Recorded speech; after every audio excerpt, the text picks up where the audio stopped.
On a quand même un rapport vital à la lumière qui fait que d'une manière réfléchie et scénographiée, on peut aussi raconter une histoire et amener les gens vers quelque chose qu'ils ne connaissent pas forcément.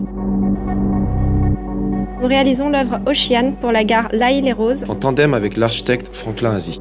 Du coup, on a choisi cet emplacement parce que ça offrait une très belle perspective. Il y a un jeu de silhouettes qui va apparaître avec le mouvement des escalators. Ce côté très dynamique entre les gens qui traversent l'œuvre et l'œuvre qui traverse un peu les gens avec la lumière. On voulait aussi exprimer un peu le flux de tous les jours.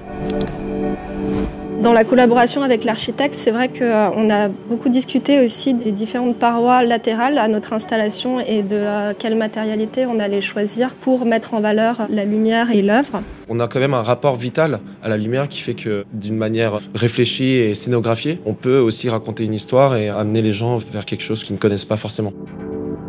Ce qui est super intéressant avec la lumière, c'est son côté complètement immatériel. Et donc il y a cet aspect très fluide de la lumière, cette espèce de mouvement de vague. C'est vraiment une expérience visuelle, spatiale et sonore. Je pense que c'est ce rapport-là, cette force de la lumière qui nous fascine depuis des années. C'est super intéressant de travailler sur un projet d'œuvre permanente dans un lieu aussi public.